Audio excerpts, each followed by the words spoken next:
우리는 부모에게 잘해야 됩니다. 세상 사람들은 기독교가 제사를 안 지낸다는 이유로 효가 있니 없니 뭐 그런 얘기하지만 아이고 진짜 효가 있는 종교는 기독교입니다. 기독교는 하나님은 부모님이 살아계실 때 잘하라는 거예요. 죽고 나서 3년제를 지내고 거기에 운막을 짓고 하는 게 아무 소용 없다라는 겁니다.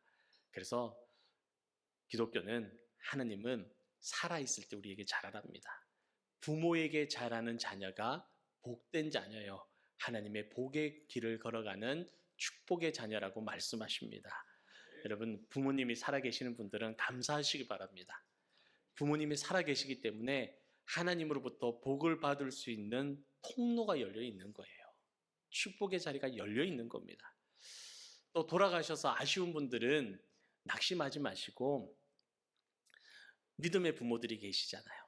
우리 영일만 교회에 어르신들 잘 돌보시고 섬기시고 또 영적인 부모들을 잘 섬기시면서 그 속에서 하나님의 축복의 길을 열어가시는 여러분 되시기를 소망합니다.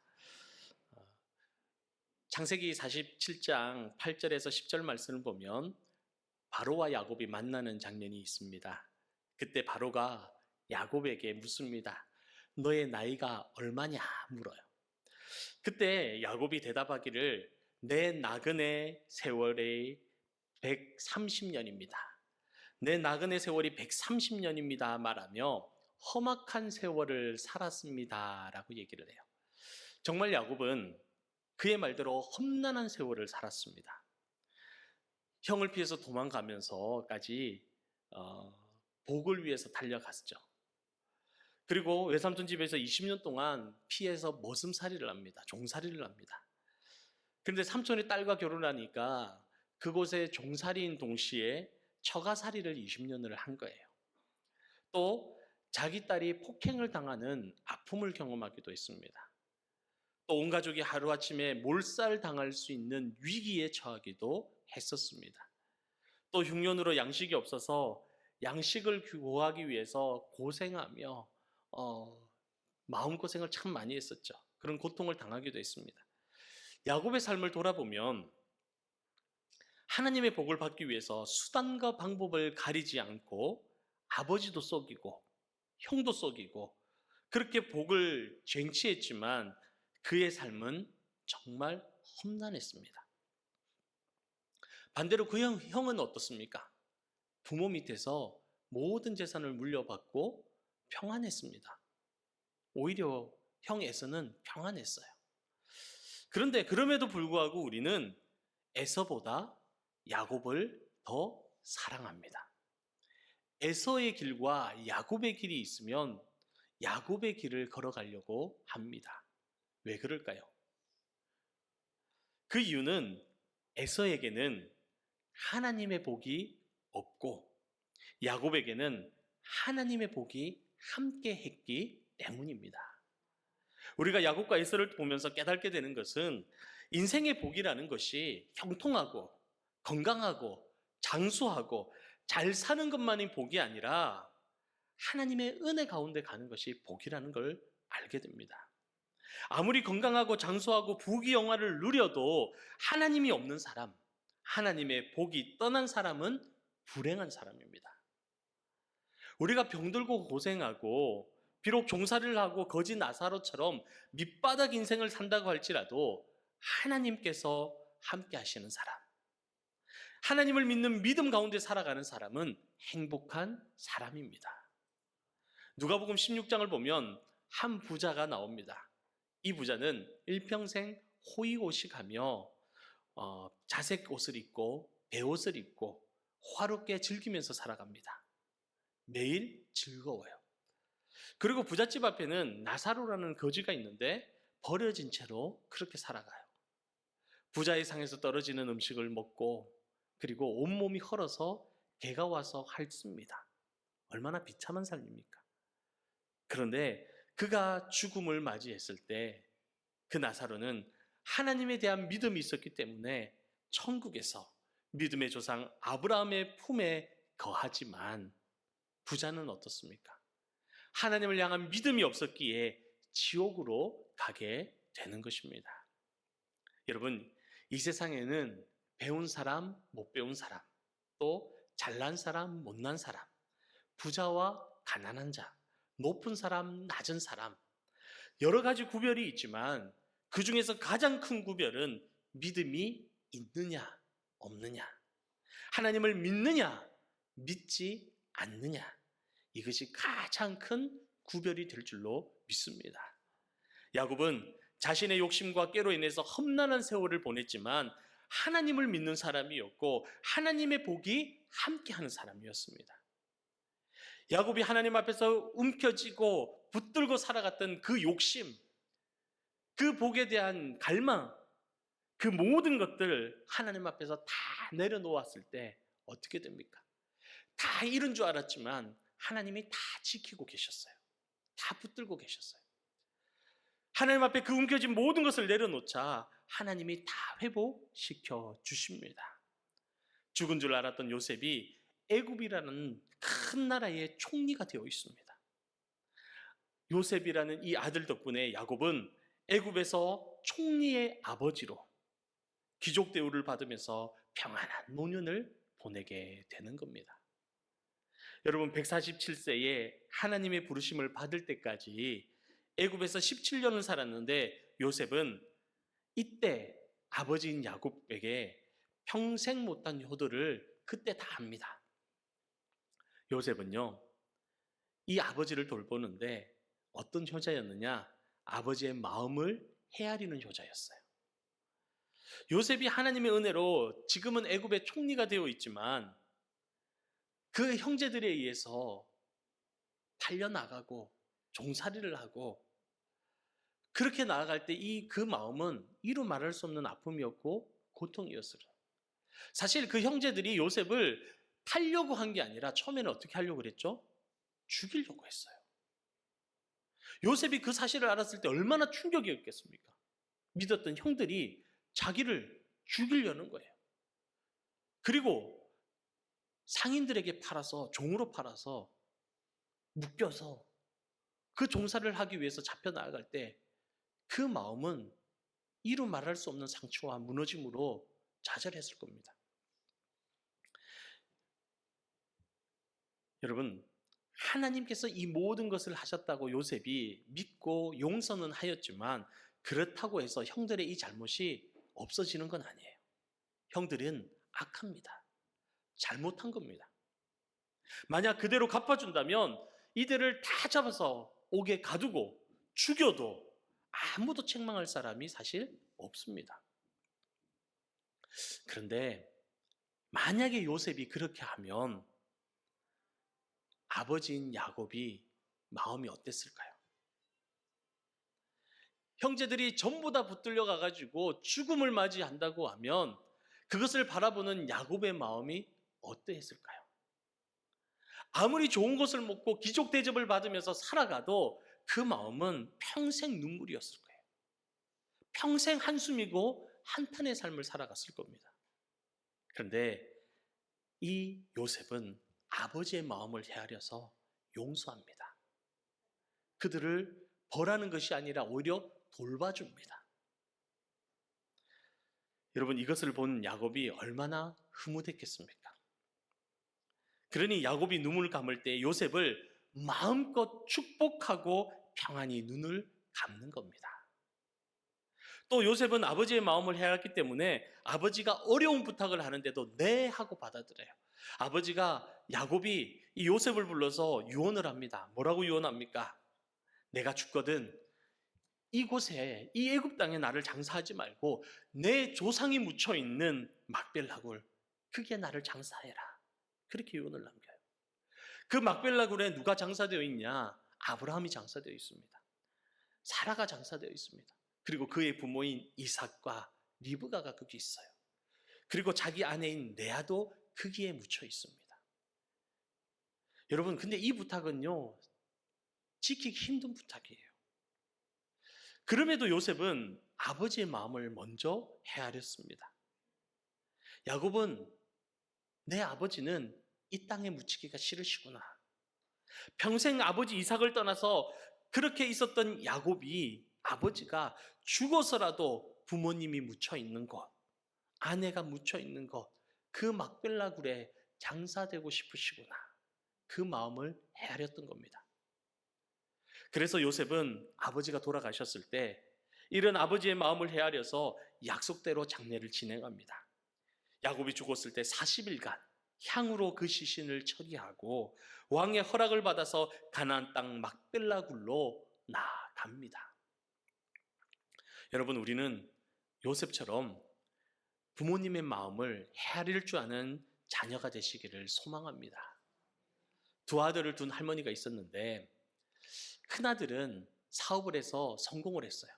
그래서 집도 넓고 넉넉하게 잘 살아요. 근데 둘째 아들은 조그마한 구멍가게를 운영하면서 힘들게 살아갑니다. 또 자녀들도 많아가지고 삶이 참 힘들어요. 그런데 이 어머니는 큰아들 집에 있지 않고 자꾸 둘째 아들 집을 가는 거예요. 그래서 한 번은 큰아들이 그 어머니에게 그럽니다. 어머니, 왜 자꾸 둘째 집에 갑니까? 그 집은 집도 좁고 애들도 많아서 어머니가 가면 불편합니다. 그리고 살림살이도 넉넉지 않은데 어머니가 자꾸 가면 그 집이 힘들어지잖아요. 그러니 가지 마시고 우리 집에 계세요. 더 맛있는 거 많이 해드리고 더 좋은 옷도 많이 사드릴 테니까 가지 말고 우리 집에 계세요. 그래요. 그러자 이 어머니가 씩 웃으면서 이렇게 얘기합니다. 내가 필요한 것은 좋은 음식도 아니고 좋은 옷도 아니다. 네 동생 집에 가면 밤마다 네 동생이 내 등을 긁어준다. 그리고 그 집 애들은, 손자들은 학교 마치고 오면 제일 먼저 나를 찾아와 그날 있었던 재밌는 얘기를 다 해준다. 근데 이 집은 내 등 긁어주는 사람도 없고 나를 찾는 사람도 없다. 그렇게 얘기를 하는 거예요. 여러분, 부모를 섬기는 것을 봉양이라고 합니다. 그런데 이 봉양보다 한 단계 높은 것이 양지라고 말을 합니다. 양지는 헤아려 안다라는 거예요.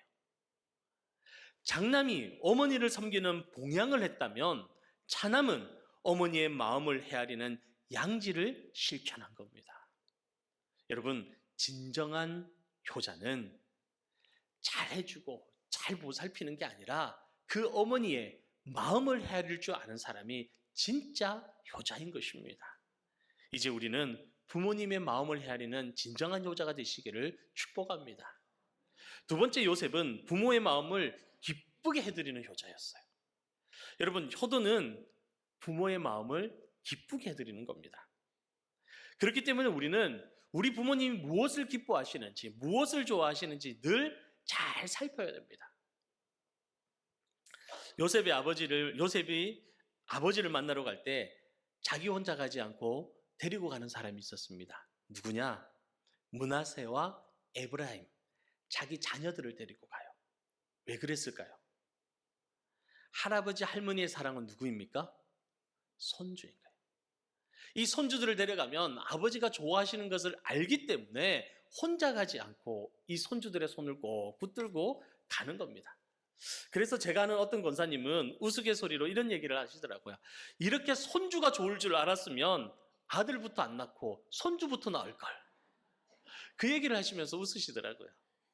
여러분, 할아버지 할머니의 마음이 이러니 자녀들이 갈 때 손주들을 붙들고 가면 더 기뻐하시는 거예요. 더 좋아하시는 거예요. 여러분, 우리는 그걸 볼 수 있어야 돼요. 몸이 힘들어서 같이 놀아주지 못해도 손주들을 보는 것만으로도 즐거워하십니다. 여러분, 부모님께 효도하는 것은 어쩌면 그렇게 어려운 게 아니에요.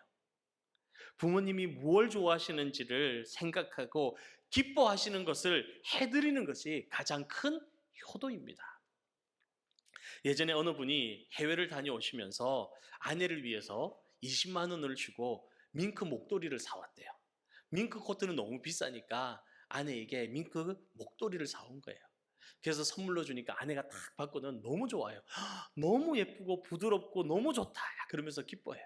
그러다가 어머니 거는 뭐 사왔어? 하고 물었어요. 그러니까 남편이 뭐 크게 신경 안 쓰면서 하는 얘기가 10,000원 주고 양산 하나 사왔어. 그러는 거예요. 그리고 일주일 후에 고향에 계신 어머니를 만나러 갔습니다. 그리고 이 며느리가 어머니에게 선물을 드리면서 어머님, 애 아빠가 해외 갔다가 어머니 주려고 선물 사왔어요 하고 줬어요. 그러니까 이 시어머니가 이거 뭔데? 그러면서 열어봤는데 뭐가 들어있었을까요? 뭐가 들어있었을까요? 보셨어요? 열었는데 양산이 아니라 밍크 목도리가 들어있는 거예요. 자기 걸 어머니 주인 거예요. 어머니가 너무 좋아하시면서 아이고 이거 나도 갖고 싶었는데 아무개 누구 집도 뭐가 있고 그러면서 나도 갖고 싶었는데 그러면서 좋아하시는 거예요. 그러면서 너는 있냐? 물어봤을 때 며느리가 나중에 저도 사주겠죠 그러면서 넘어갔다라는 겁니다. 그런데 그날 이후 남편이 말하기를 그때 아내의 모습이 천사같이 보였다라는 거예요. 자신을 낳은 어머니를 그렇게 소중히 여기고 기쁘게 해주니 너무나 고마워서 그때 드는 생각이 뭐냐? 다시 태어나도 이 사람과 결혼해야 되겠다. 그 마음이 들더라는 겁니다. 여러분 잠언 23장 25절 말씀에 보면 내 부모를 즐겁게 하며 너를 낳은 어미를 기쁘게 하라라고 말씀하세요. 여러분도 요셉처럼 부모님을 기쁘게 해드리는 일을 찾으시기를 바랍니다. 그것이 하나님의 말씀대로 사는 삶인 것입니다. 우리 모두는 하늘 같은 부모님의 은혜와 바다같이 넓은 부모님의 사랑으로 오늘을 살고 있는 것입니다. 그러므로 남편과 자녀만 생각하는 것이 아니라 부모를 생각할 줄 아는 사람이 진짜 하늘의 복을 받을 수 있는 사람인 줄로 믿습니다. 끝으로 요셉은 아버지가 믿는 하나님을 함께 믿었던 효자입니다. 사실 요셉은 하나님을 버릴 이유가 참 많았어요. 하나님을 믿는 이 형들이 자기를 죽이려고 했잖아요. 하나님을 믿는 형들이 자기를 노예로 팔아버렸어요. 사람들이 흔히 하는 말로 어떻게 하나님을 믿는 사람이 이런 행동을 할 수 있어? 어떻게 하나님을 믿는다고 하면서 나에게 이렇게 할 수 있어? 나는 그런 하나님 안 믿을 거야. 형들이 믿는 하나님은 가짜야. 그렇게 버릴 수 있었어요. 또 보디발 장군의 집에서는 어떻습니까? 그 아내가 얼마나 요셉을 유혹합니까? 그럼에도 불구하고 그 유혹에 넘어가지 않으려고 하나님 앞에서 죄를 짓지 않으려고 버티고 이기고 승리했습니다. 그러면 박수가 돌아와야 되는데 그 결과는 어떻게 됩니까? 많은 사람 앞에서 오히려 부끄러움을 당하고 감옥에 갇힌 죄수가 됩니다. 억울합니다. 이때 얼마든지 나는 이런 하나님 믿을 수 없어. 내가 하나님 앞에 죄 짓지 않기 위해서 이렇게 견뎠는데 결과가 이게 뭐야? 보니 하나님은 안 계셔. 하나님은 죽었어. 하나님은 존재하지 않아. 얼마든지 하나님을 원망하고 떠날 수 있었습니다. 그런데 요셉은 그러지 않았어요. 여러분 우리가 살면서 하나님을 믿지 않을 이유를 찾으면 얼마든지 찾을 수 있습니다. 그러나 반대로 똑같은 상황에서 인내하고 하나님을 믿을 이유를 찾으면 그 또한 얼마든지 찾을 수 있는 것입니다. 요셉은 충분히 하나님을 떠날 수 있는 상황에서 오히려 더 하나님을 붙들었습니다. 아버지 하나님을 끝까지 놓지 않고 그 믿음을 지켜나갔습니다. 사랑하는 성도 여러분, 믿음의 유산을 이어가는 자녀가 가장 복된 효자입니다. 서울에 한 귀한 집이 있었는데 어머니가 혼자 됐어요. 아들 3명을 혼자 키워요. 얼마나 힘들었겠습니까? 아들을 셋을 키우면 목소리도 달라진답니다. 그런데 혼자서 아들 셋을 키우려니 얼마나 힘들었겠어요. 그런데 기도로서 말씀으로 잘 키워가지고 이 큰아들이 의사가 되고 병원장이 됩니다. 그리고 둘째 아들은 사업을 했는데 성공을 해서 잘 살아요. 그리고 셋째는 공무원이 됐는데 미국 대사관에 파견을 나가서 근무를 하게 됩니다. 그러던 중에 어머니가 세상을 떠나자 이 삼형제가 다 모여서 장례를 치릅니다. 그리고 장례를 마치고 어머니 유산을 나눕니다. 그때 큰아들이 얘기해요. 동생에게, 둘째야, 나는 병원 원장이고 사는데 어려움이 없다. 너도 사업을 해서 잘 돼서 재산도 있고 괜찮잖아. 그런데 막내는 공무원이기 때문에 재산이 없어. 그러니 우리 모든 유산을 막내에게 주자. 그래 얘기해요. 그러니까 둘째가 뭐라고 하냐? 형님, 저도 같은 생각이었어요. 막내에게 줍시다. 그래요. 여러분, 얼마나 기특합니까? 근데 이때 며느리가 안 돼요 그러면 어떻게 됩니까? 그때부터 전쟁이 일어나는 거예요. 근데 며느리들도 전부 다 신앙 안에서, 기도 안에서 잘 자란 사람들이어가지고 전부 다 동의를 해줍니다. 여러분, 막내 아들이 어떻게 할까요? 아이고 형님 감사합니다 하고 탁 받으면 되는데, 막내 아들도 뭐라 그러는지 아세요? 형님 아닙니다. 이 모든 유산은 큰 형님이 가져가세요. 아니면 둘째 형님이 사업하니까 자금이 필요할 수 있으니까 아니면 둘째 형님이 가져가십시오. 그리고는 한마디 하기를 저는 대신 다른 거 하나 주십시오. 그래요. 그러자 형님들이 뭐? 하고 물어보니까 다른 게 아니라 어머님이 보시던 그 성경책, 우리를 위하여 기도하시면서 손때 묻으면서 말씀 보던 그 성경책, 그거 제가 가져갈게요. 그래요. 그러니까 큰 형님이 뭐라고 했을까요? 그래라 그랬을까요? 큰 형님이 안 돼 그러는 거예요. 왜요? 내 거야 그러는 거예요. 그건 내가 가져갈 거야 그래요. 그러니까 둘째가 보고 있다 그래요. 형님 무슨 소리 하십니까? 그건 제 겁니다. 그럼 서로 유산이 아니라 어머니의 성경책을 서로 가져가기 위해서 욕심을 부리는 거예요. 여러분 얼마나 귀합니까? 그때 막내가 이렇게 얘기합니다. 형님, 큰 형님과 작은 형님은 어머니가 묻혀 있는 한국 땅에 계시잖아요. 저는 외국으로만 다니는데 어머니 성경책은 제게 주세요. 그래서 막내가 이겼답니다. 그래서 막내가 성경책을 가져갔대요. 여러분, 천국에서 이 모습을 보는 어머니가 그 모습을 볼 때 얼마나 흐뭇하실까요? 얼마나 기쁠까요? 간혹 어떤 집들은 형제끼리 유산 문제로 소송이 일어납니다. 장례식을 끝나고 좀 더 많은 조의금을 가져가기 위해서 형제간에 멱살을 붙들고 싸우는 집도 있습니다. 사랑하는 성도 여러분, 여러분의 가정에는 아름다운 믿음의 유산이 믿음을 소유하는 가정 되시기를 축복합니다. 반대로 부모님이 예수를 믿지 않는다면 어떻게 해야 될까요? 우리는 천국 복음을 꼭 전해줘야 됩니다. 최고의 효도는 천국을 부모님께 드리는 겁니다. 금식 기도를 하든지 목숨을 걸고서라도 부모님을 구원하시기 바랍니다. 사랑하는 성도 여러분, 부모를 공경하고 효도하는 자가 잘 됩니다. 에베소 6장 1절에서 3절 말씀을 보면 자녀들아 주 안에서 너희 부모에게 순종하라. 이것이 옳으니라. 내 아버지와 어머니를 공경하라. 이것은 약속이 있는 첫 계명이니 이로써 네가 잘되고 땅에서 장수하리라 말씀하십니다. 여러분, 우리가 부모에게 순종하는 것은 누가 뭐라고 해도 옳은 일입니다.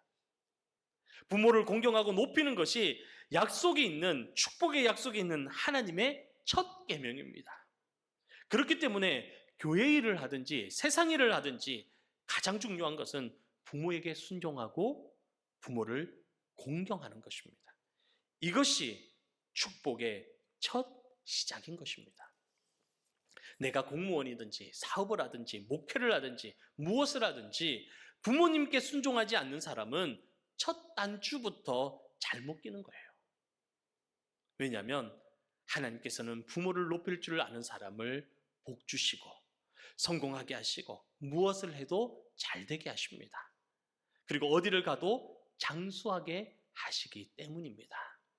사랑하는 영일만의 성도 여러분, 이제 우리 모두 다 요셉처럼 부모의 마음을 헤아리고 기쁘게 하고 믿음의 대를 이어가는 효도하는 복된 자녀들이 되시기를 주님의 이름으로 축원합니다.